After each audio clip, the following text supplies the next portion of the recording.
Boa tarde, quem já está chegando. Muito bom ter vocês aqui. E recomeçando, ou dando continuidade às lives sobre o livro Sem Lama Não Há Lótus. Que é um livro sobre o treino da mente, sobre o budismo, sobre como perseguir, de alguma forma, caminhos certeiros para o bem-estar, para a felicidade. Não essa felicidade que a gente anda comprando aí. Comprando nas redes, comprando como se fosse a verdadeira, a profunda, né? Que é do ter, do aparecer, mas uma felicidade duradoura, conectada com o bem-estar, com a consciência. Então a gente está aqui trazendo esse mantra que é lá da Plum Village, onde o Thich Nhat Hanh foi o criador dessa comunidade até 2019, quando ele faleceu. E a gente vai criando então esse clima interno. Boa tarde, vocês que estão chegando, sejam muito bem-vindos. Vai criando esse clima interno. Se puder chamar alguém que você gostaria que estivesse aqui conosco agora, para a gente poder conversar. Eu digo conversar porque, na realidade, eu falo aqui sozinha, mas eu sei que dentro de nós inicia um diálogo com as nossas questões, com aquilo que a gente gostaria de transformar nas nossas vidas. Nós estamos no capítulo 5º do livro Sem Lama Não Há Lótus, do Thich Nhat Hanh. E com toda a simplicidade que o Thich Nhat Hanh traz através do modo como ele expressa, que ele coloca as palavras, que ele organiza as palavras, ainda traz muita profundidade esse livro. Então, o que aconteceu com o capítulo 5? Eu dividi ele. Eu já fiz uma primeira parte, porque no capítulo 5 ele entra nas práticas, para a gente aprender a alimentar a nossa felicidade. Todo o budismo ele tem uma parte muito prática que é o treinamento da mente. Também o estímulo a esse autoconhecimento que faz com que a gente conheça o que se passa dentro de nós, esse interior muitas vezes turbulento, e a gente possa aos poucos ir transformando isso. Então, essa segunda parte desse capítulo é a segunda prática. A primeira prática, ele fala de transformar a nossa felicidade. De que maneira, né? Que seria deixar para lá. Eu falei disso na primeira live desse capítulo. Deixar para lá muitas coisas das quais a gente fica muito preso, apegado a essas coisas. Isso tem muito a ver com o nosso passado, a nossa prisão mental, as coisas que não deram certo, que nos magoaram. Tô vendo a minha mestra aqui, querida Eva, e todos vocês que estão chegando, Tereza, Cláudia, sejam muito bem-vindos, né? Eu não vou falar todos os nomes, mas saibam que todos são muito bem recebidos aqui. Então, para quem está chegando, nós estamos ouvindo aqui um mantra que foi cantado por muito tempo, liderado por Thich Nhat Hanh, na Plum Village, e para que a gente vá entrando nesse clima, né? Enquanto as pessoas estão chegando, vocês estão de repente também convidando alguém que poderia se beneficiar com algumas palavras e principalmente com uma indicação de caminhos, porque já de algum tempo a própria psicologia positiva afirma isso. Nós sabemos que a própria psicoterapia e outras abordagens, elas não têm sido suficientes para as dores humanas. Elas atingem até certo ponto alguma coisa, mas nós precisamos agregar outros caminhos. Eu vejo isso como uma forma de exercer a nossa inteligência. Agregar novos caminhos de autoconhecimento, de cura interior.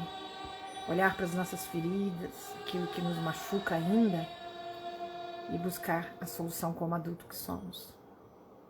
Ao invés de ficar esperando cair aí do céu uma fórmula mágica, ou através de uma pílula ter a total solução dos nossos problemas. Que a gente possa encontrar caminhos. E hoje, mais do que nunca, vídeo que nós estamos vivendo aqui.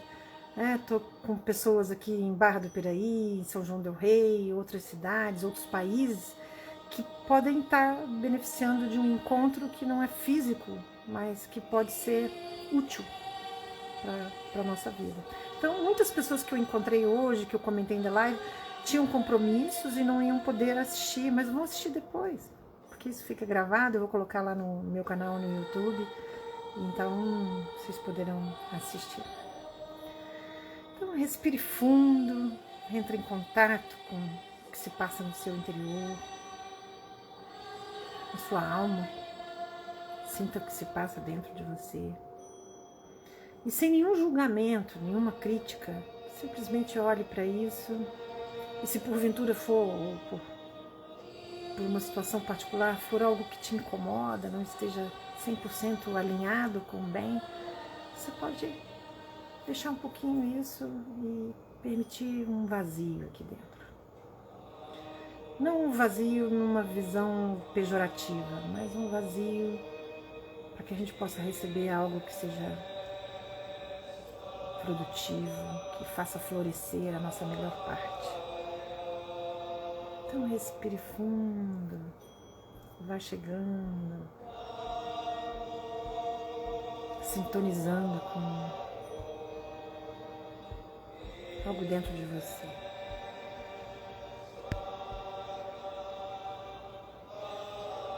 Eu vou diminuir então aqui o som do mantra, para a gente ir entrando direto aí na nossa prática. Então, como eu disse, esse é o capítulo 5º do livro Sem Lama Não Há Lótus. Porque sem lama não há lótus, né? A gente, em todo esse treinamento da mente, não pensa em excluir nada, mas sim em acrescentar o positivo, ou focar no positivo, dar mais lugar ao positivo. Da mesma forma que aqui tem um link muito importante com a psicologia positiva, da mesma forma que o otimismo valorizado pela psicologia positiva funciona pra gente. Tô aqui tentando tirar aqui, gente, o sonzinho do mantra. Vamos ver se eu consigo. Pronto, acho que eu tirei. E a gente pode cultivar estados da mente e, portanto, também no campo das nossas emoções ter esse efeito bom e curativo.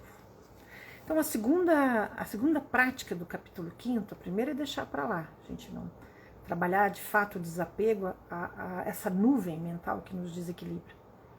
E a segunda prática que a gente vai falar hoje, ele destina uma única página, essa prática que eu acho extremamente desafiadora, porque não é algo que nós temos o costume de fazer. Então é uma prática, é um exercício muito poderoso que vocês vão poder usar na vida de vocês. Essa prática é convidando as sementes positivas. Só que ele tem um jeito, ele explica a gente uma maneira de convidar essas sementes positivas. Primeiro ele começa com a seguinte frase, esse trecho, esse pedaço do capítulo. Cada um de nós tem muitos tipos de sementes adormecidas nas profundezas de nossa consciência. As sementes que aguamos são as que brotam, ou seja, elas sobem a nossa consciência e se manifestam externamente. É uma metáfora muito poderosa, a metáfora da semente, da árvore. Por quê? Porque a gente pode associar ao nosso interior e olhar para aquilo que a gente está fazendo crescer e aquilo que a gente está deixando morrer dentro de nós. E ele afirma que, essencialmente, todos nós temos, e isso é parte da visão budista, muito muito bela, inclusive, todos nós temos as sementes boas. É como se nós tivéssemos dentro de nós já essa abertura para aquilo que é bom, belo, para aquilo que é a vida. Aos poucos, com a cultura familiar, com as questões que nós vamos vivendo, alguns de nós vão se fechando para isso. Mas naturalmente nós temos essa abertura. Basta observar uma criança. A abertura que a criança, o olhar da criança para as coisas, não é esse. Uma criança com tenra idade, muito novinha, ela vai estar com uma abertura curiosa e positiva para a vida. Aconteceu até uma situação muito curiosa. Eu estava com a minha neta no final de semana passado, e aí a gente estava, acho que se preparando para tirar uma foto. Eu falei, não, tira foto agora de mim não, que a vovó tá feia. Eu falei, eu estava com o cabelo desarrumado, não estava arrumado.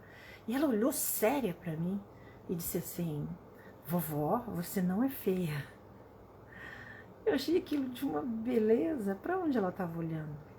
O que ela estava enxergando, de fato? Então a disposição do nosso olhar, como a gente enxerga a vida, determina toda a nossa filtragem, a nossa interpretação e cria sentimentos. Que cria também a nossa relação com as pessoas, com as coisas de uma forma geral. E ela me desconcertou quando ela disse isso, porque eu consegui olhar com os olhos dela. O que ela estava dizendo falava daquilo que ela via. E o que a gente manifesta 24 horas do nosso dia vem daquilo que a gente está vendo e como a gente está vendo. Então, quando ele fala que todos nós temos essas sementes positivas, ele também está colocando aqui a nossa possibilidade de cultivar, ou alimentar, ou aguar, fazer crescer, fazer florescer aquilo que a gente tem de bom dentro de nós. E essa prática, eu vou resumir aqui de uma forma bem simples, consiste em convidar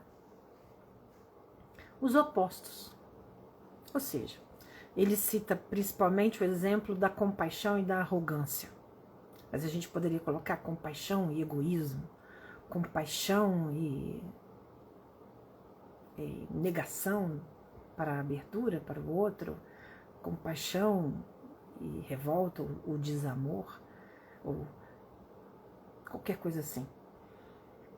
Porque a gente vai encontrar aqui muitos sinônimos quando a gente trata de opostos. A vida, ela é o tempo todo esse jogo, essa dualidade, e quando a gente encontra esse caminho do meio, ou a gente absorve melhor aquilo que é bom, a gente consegue se libertar da prisão de um dos polos.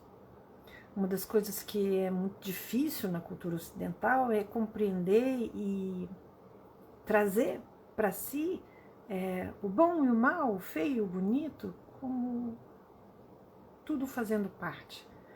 A visão sistêmica das constelações familiares, por exemplo, é extremamente inclusiva. Ela vê um todo indivisível. E quando a gente trabalha na nossa mente isso pode nos ajudar. Então, no exemplo da compaixão e da arrogância, a gente vai primeiro ter que passar por um passo. Por isso que eu disse que o capítulo foi destinado uma página, mas ele é extremamente profundo. Porque eu preciso primeiramente encontrar o que vai no meu coração.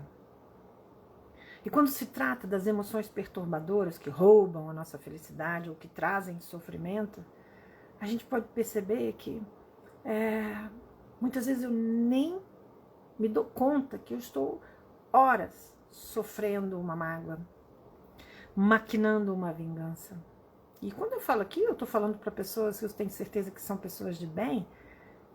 Quando eu falo vingança, eu digo que são as pequenas vinganças.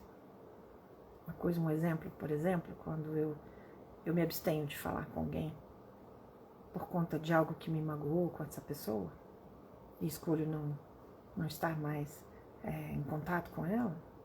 As redes mostram isso de uma forma muito prática, né? Você cancela, você exclui aquele contato, ou coisas assim. Eu não estou aqui colocando isso como uma crítica para algumas pessoas, talvez isso seja necessário diante de algumas situações. Mas quando ele fala entre os opostos, eu preciso primeiro investigar internamente o que se passa dentro de mim, para eu entender o que acontece. E, em geral, isso não é um hábito cultivado desde a nossa infância, pelo menos para mim, para como eu fui criada, não existia essa consciência. E eu penso, a própria psicologia positiva, através de Martin Seligman, ele fala isso de uma forma muito bacana. Ele fala assim, que ele imagina, e eu também sou muito otimista, um tempo em que as crianças vão aprender desde cedo a perceber as próprias emoções, a nuvem dos seus pensamentos, a olhar para isso e redirecionar. O que essa prática sugere, como todas as outras, é nós aprendermos de uma forma muito simples a redirecionar esse campo de pensamentos e sentimentos que não está nos fazendo bem. São práticas para a felicidade, lembra? Então, quando eu encontro, por exemplo, uma arrogância ou um julgamento de que eu sou melhor ou sou superior, essa seria uma questão que muitas vezes nos faz mal, ele diz que a gente precisa cultivar o oposto, ou aguar aquela semente oposta, e naturalmente, sem brigar com isso, o espaço que eu vou dando para essa outra, para essa virtude da compaixão, por exemplo, vai simplesmente minando ou desfazendo a importância da arrogância no meu comportamento, no meu pensamento, no meu sentimento. Mas ele deu esse exemplo. A gente pode pensar, por exemplo, na tristeza. Eu tenho encontrado pessoas muito tristes, muito deprimidas. Eu acredito que todo mundo aqui já passou por uma situação dessa. Encontrado pessoas também extremamente ansiosas. Eu penso que não é que as coisas tenham piorado após a pandemia ou durante a pandemia. Eu penso, usando aqui uma paráfrase do que disse Sai Baba, um mestre espiritual hindu, acenderam as luzes, nós estamos podendo enxergar o tamanho da nossa insegurança diante da vida, o tamanho da nossa inconsciência diante de nós mesmos. E a gente pode, através dessa luz, transformar, mas muitas pessoas não estão conseguindo, estão patinando nessas dores da alma, como a tristeza e como o medo e a ansiedade. Então vamos imaginar o que seria o contrário do medo, né? O oposto do medo. Até onde a gente entende, o oposto do medo seria amor. Não é a segurança, a coragem, a força, a confiança, por incrível que pareça. O contrário do medo, o oposto do medo é amor. Então, se eu cultivo, por exemplo, diante do meu medo de morrer, que é um medo que, com a pandemia, realmente, esse veio à tona com força total. O medo de morrer, o medo de adoecer. Quando eu me deparo com esse medo, se o meu coração se enche de amor, de compaixão, de generosidade, todos os filhos do amor, bondade, generosidade, voluntariado, vai sobrando pouco espaço para o medo. Eu não preciso ficar nessa luta mental, esse sofrimento mental para não ter medo, para não sentir medo. Eu costumo dizer, a gente acolhe a emoção perturbadora, mas não se demora nela. Eu não dou tanto espaço a ela. E a prática que ele está sugerindo é que, na contrapartida, trazendo uma virtude que seria a contrapartida desse sentimento, dessa postura que me faz mal, eu posso, de repente, diminuir a importância ou o tamanho disso dentro de mim. Mas para isso não tem como eu fazer ou desenvolver essa capacidade dessa simples prática sem conhecer o que vai no meu coração. O que se passa dentro de mim? Qual emoção me perturba? Eu estou por demais preocupado, preocupada, excessivamente tenso, tensa? Quais são os sentimentos que povoam o meu coração, os pensamentos que dominam a minha mente num dia de 24 horas? Não vamos longe, hoje, você que está assistindo, não sei quando você vai assistir, você que está aqui comigo agora, eu agradeço muito a sua presença. Vamos fazer essa reflexão. O que hoje, desde a hora que você acordou, preencheu o universo da sua mente? E se porventura foi alguma ansiedade, não digo ventura, mas alguma coisa que incomodou, por acaso foi algo ruim, qual a contrapartida disso para que você preencha a sua vida nessa contrapartida? Muitas vezes nós ficamos com tantas perguntas que isso se torna uma complexidade adoecedora. Nós não conseguimos sair daquele novelo de ideias, teorias, pensamentos, e às vezes a contrapartida é simplesmente a simplicidade da natureza. Entrar um pouco mais em contato com as coisas simples. Se não dá para organizar muito aqui a nossa cabeça, que a gente possa abrir uma gaveta e organizar a gaveta. Só isso. E ali, de repente, a gente, nessa simplicidade desse organizar uma gaveta, a gente pode ir tirando o espaço da complexidade, da nuvem de pensamentos sem solução. Então, a prática é trazer o oposto, convidar. Ele acha bonito, eu acho bonito isso que ele diz, convidar o oposto. Mas para isso você precisa entender o que vai dentro da sua alma, que te perturba, que te magoa. Vamos supor que seja algo que aconteceu no passado que te machucou profundamente, te magoou, algo que alguém tenha falado, algo que alguém tenha feito e que você percebeu como sendo algo contra você. Aqui a gente não trabalha muito com isso, né? Pra gente, o que eu procuro sempre plantar, semear, cultivar aqui, é que não existe nada contra de fato nós mesmos. A gente desenvolveu bem isso em lives que eu fiz sobre um outro livro, que é o livro dos 4 compromissos. E um dos compromissos é que nada é pessoal. Então é muita ilusão da nossa mente achar que alguém faz algo contra nós, mas alguém pode ter, de fato, atravessado o nosso caminho e nós termos nos machucado com aquele atravessamento, com aquela ignorância, aquela falta de visão daquela pessoa que estava, falta de consciência daquela pessoa que estava conosco. E aí, quando eu olho para essa mágoa, a gente pode buscar a contrapartida dessa mágoa. Qual seria essa mágoa? E aí eu acho que entra novamente a compaixão. Quando a gente faz aquele exercício da gente olhar o que estaria por trás dessa ação ou dessa palavra dessa pessoa e se dirigiu a mim dessa forma. E se a gente consegue ir um pouquinho mais fundo, a gente consegue enxergar em tudo aquilo que é de alguma forma violento ou de alguma forma negativo, a gente consegue enxergar alguém de repente se protegendo. Simplesmente isso, se protegendo. A nossa forma de se proteger muitas vezes é animalesca e a gente se defende agredindo, a gente se defende atacando o outro, ou às vezes até prejudicando o outro. Mas isso vem de uma ignorância do que realmente importa. E ontem, numa palestra, eu falei muito disso. Eu falei o quanto que a gente não compreendeu ainda, na profundidade, a lei de ouro, que está em todas as tradições espirituais, que diz basicamente, não faça ao outro o que não gostaria que fizesse contigo, e faça ao outro o que você gostaria que fizessem contigo. Mas nem sempre as pessoas estão lúcidas quanto a essa lei de ouro, essa verdade universal. Essa orientação universal para o bem-estar com as pessoas. As pessoas nem sempre estão lúcidas em relação a isso. Então, nessa prática, a gente só precisa observar o que vai dentro de nós que não está alinhado com o bem-estar, com a felicidade, com algo bom, algo que nos deixa bem. Identificando isso, a gente busca o oposto. Veja bem, não precisa nenhuma grande sabedoria para isso não, são coisas que a gente conhece. Como seria, por exemplo, o oposto da tristeza? Como seria cultivar a alegria?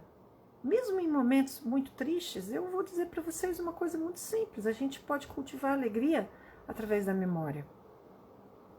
O cérebro não faz distinção entre aquilo que a gente lembra e aquilo que a gente imagina.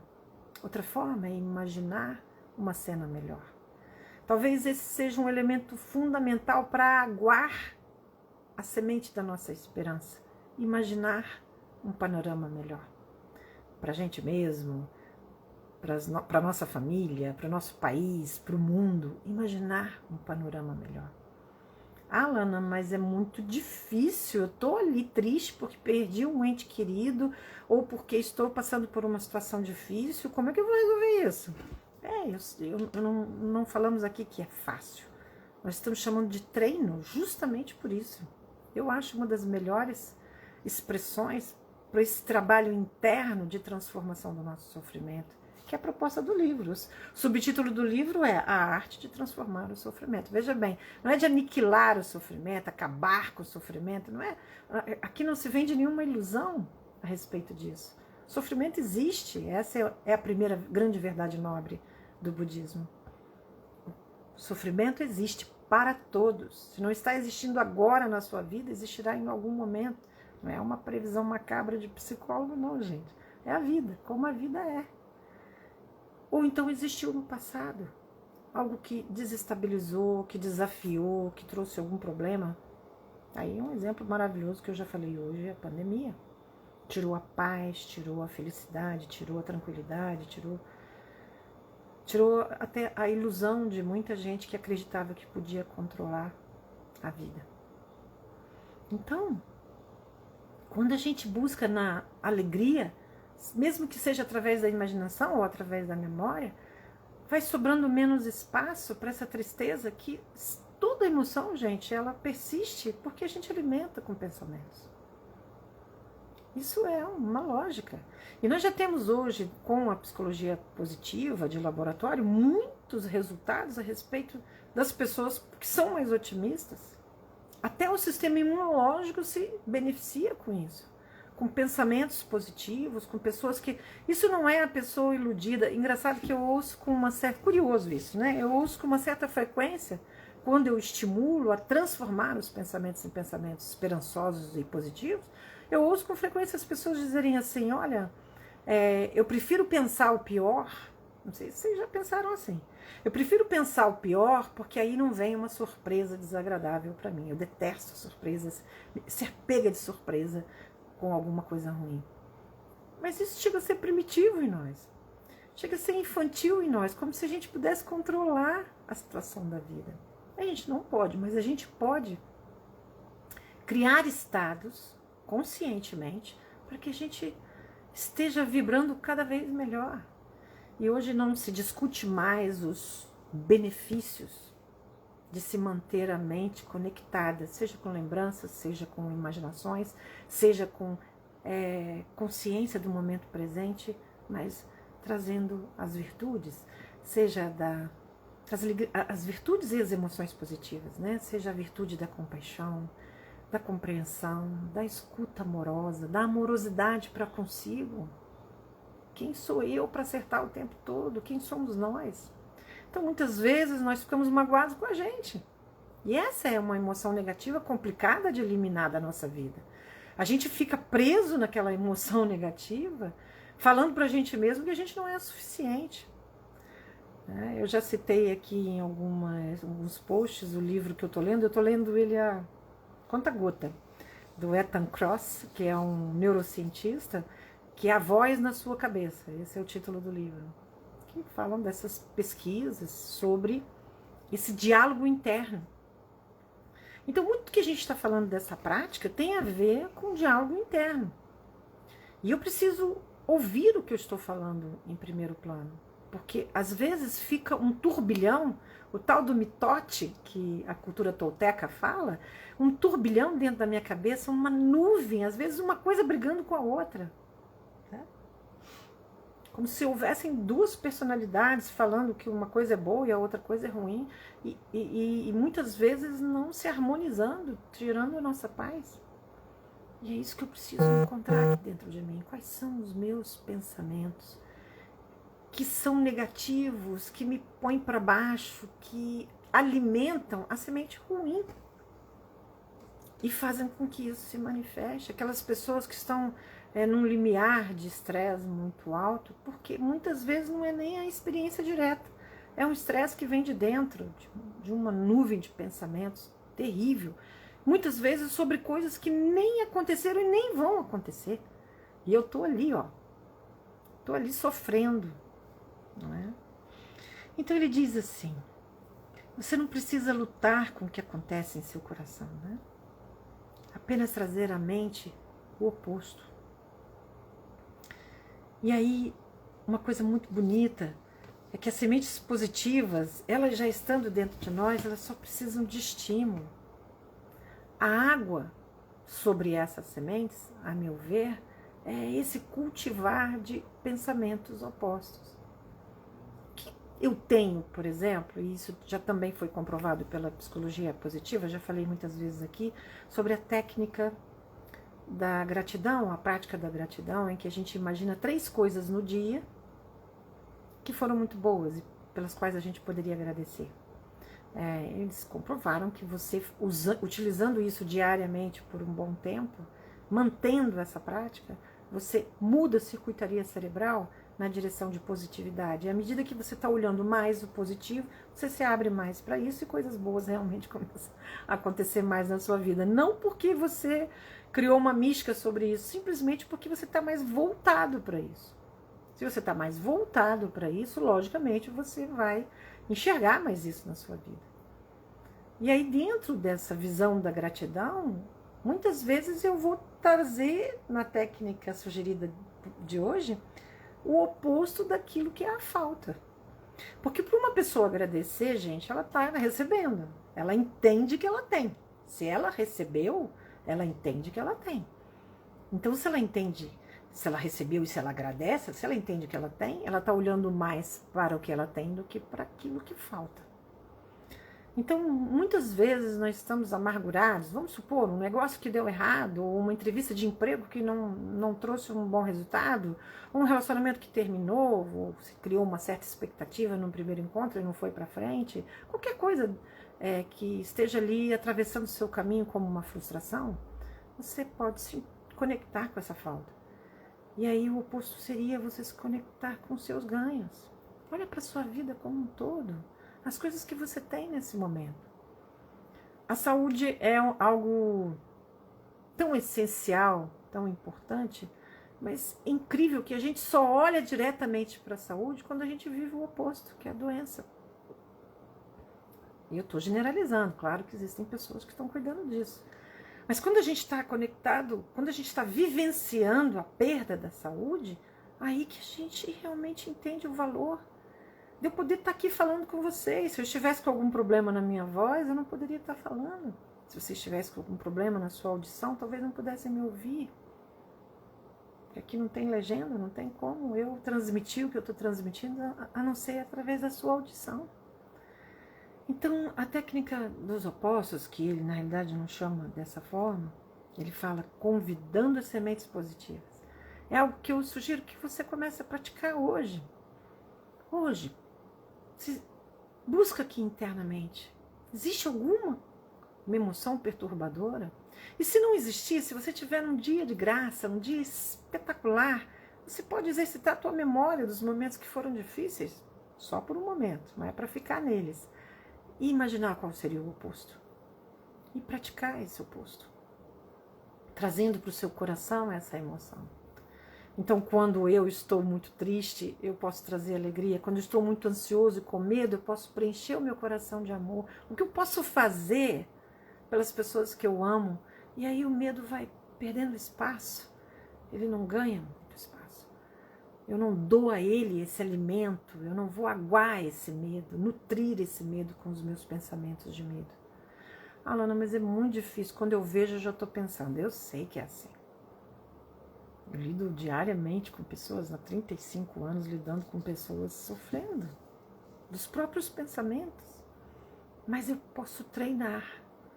E a cada dia que eu insistir nisso, seja agradecendo quando eu estiver conectada com a frustração, seja lembrando de alguma alegria quando eu estiver conectada com a tristeza, ou ainda trazendo muito amor e generosidade para o meu coração quando eu estiver muito presa no medo, eu posso ir transformando esse sofrimento. E aí, gente, vem um autodomínio que é espetacular. Eu falo, eu não consigo isso o tempo todo, mas na prática eu digo a vocês que o que vem funcionando cada vez mais na minha vida, e isso eu posso compartilhar com vocês de fato, o que eu venho percebendo cada vez mais é que as coisas não duram. As coisas difíceis e negativas não perduram no meu coração. Mesmo que eu sinta aquele impacto naquele momento, porque a vida traz desafios para todos nós, isso não dura dentro de mim. Então, que a gente possa agora usar esse momentozinho que vocês ficaram aqui comigo, eu agradeço muito por isso. Esse olhar, né? Usar essa prática, olhe para dentro de si e observe se existe alguma coisa.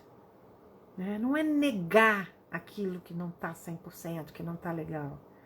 Não é rechaçar, excluir isso da sua vida, de jeito nenhum. É simplesmente imaginar o que seria oposto a isso e trazer essa nuvem de pensamentos bons, recheados do oposto daquilo que eu estou sentindo. Então é uma técnica relativamente simples, mas que precisa passar pelo autoconhecimento, de você olhar, observar demoradamente o que se passa dentro de você e se acostumar com isso. Todo dia um pouquinho, como é que eu tô? Né? Cria isso. Eu às vezes estou de frente para o elevador, saindo do meu consultório, eu vou para dentro de mim enquanto eu estou aguardando, seja uma fila, qualquer lugar que você tem que parar, tudo. Olha para dentro e se pergunta o que vai no meu coração. Se você encontrar aí uma sementinha não muito boa, que você alimente aquilo que é o contrário, aquilo que é o oposto, aquilo que é bom. Se você está muito pessimista diante da vida, dos problemas, traga o otimismo, traga a esperança, porque é a contrapartida disso. Peraí, tá, eu estou pensando aqui que as coisas podem dar errado, mas podem dar certo também. Pode acontecer o melhor também.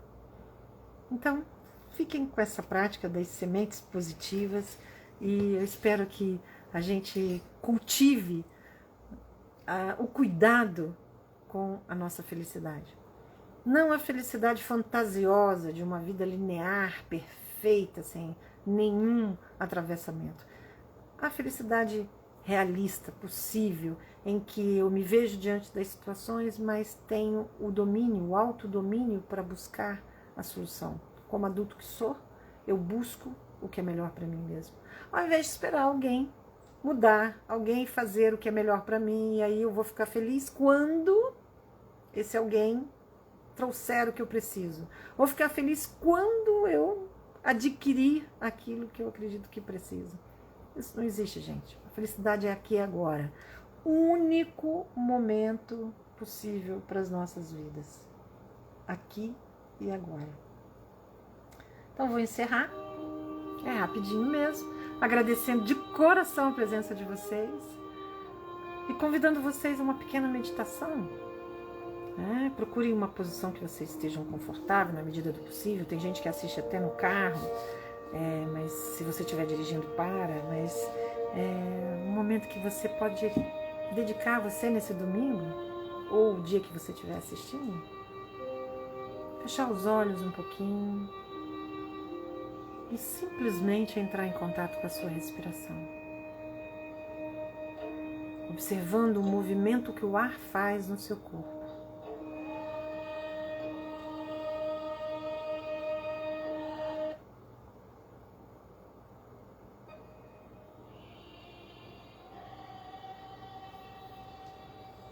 Diminuir o som aqui para vocês poderem me ouvir melhor.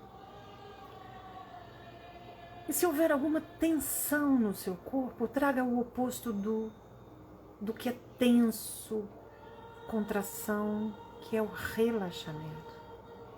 Soltando a musculatura das costas e respirando tranquilamente, relaxando.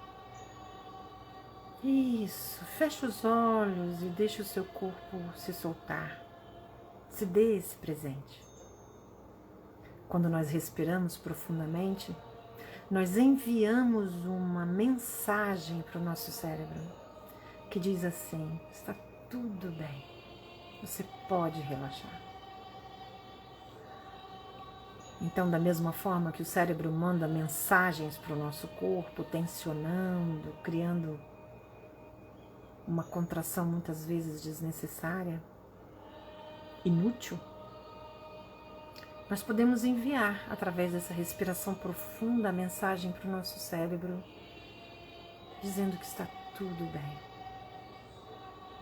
Só por esse instante, está tudo bem. Eu entrego, eu confio, eu relaxo profundamente.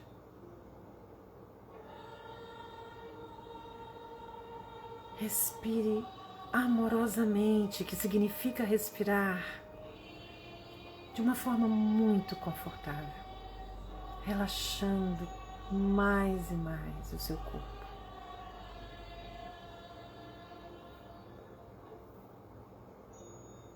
E você pode também perceber as suas emoções, sentir o que vai no seu coração. E se por acaso você perceber uma emoção perturbadora, como a tristeza, o medo, a ansiedade, a revolta, a raiva, que você possa buscar o oposto só por este instante. Pode trazer alegria de momentos felizes que já viveu ou de momentos felizes que poderá viver. Pode trazer a calma só por esse instante. Pode trazer um profundo amor para o seu coração que afastará todo o medo, pensando nas pessoas que você ama, pensando na vida que você recebeu dos seus pais. E agradecendo por isso, você também afasta a frustração, a queixa, a lamúria.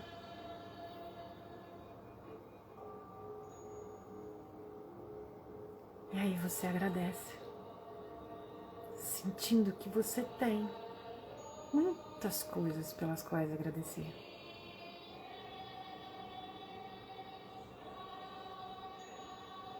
Você pode também agora caminhar mentalmente e olhar para os seus pensamentos, palavras que vêm à sua mente, a voz dentro da sua cabeça. E pode buscar palavras, pensamentos bons para você, dizendo para si que a sua vida vale a pena e que você tem aqui uma parte nesse mundo tão grande que é só sua. E essa parte pode ser melhor a cada dia. Você pode dizer para você o quão bela você é. Mas, mesmo que invada a sua mente algum pensamento contrário, você volta para essa imagem positiva de si. Você pode olhar para suas lutas, suas vitórias. Pode pensar, por exemplo, simplesmente que você não desistiu, que você está aqui e agora, e que, portanto, pode ainda muita coisa. Pode reformar a sua casa interna, trazer para o seu dia de hoje o bem, a bondade, a generosidade, a compaixão, a força e a coragem. Então respire fundo nesse oposto positivo de tudo aquilo que não faz bem. E nesse estado de ser, vá voltando, abrindo os olhos e percebendo-se, vendo que tudo pode ficar melhor quando você pensa, quando você sente diferente.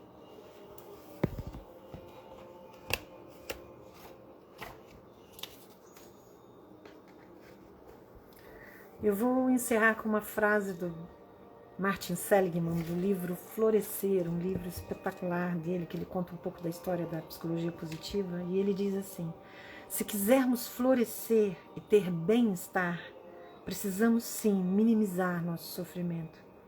Mas além disso, precisamos ter emoção positiva, sentido, realização e relacionamentos positivos. É isso. Praticar. Um dia de cada vez, um pouquinho de cada vez, para a gente conseguir atingir esse melhor de nós mesmos. Não o perfeito, porque ninguém é perfeito. Esquecendo essa ideia de perfeição, mas simplesmente o melhor de mim mesmo a cada dia.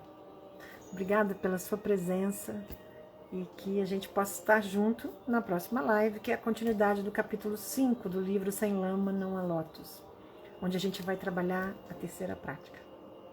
Um beijo.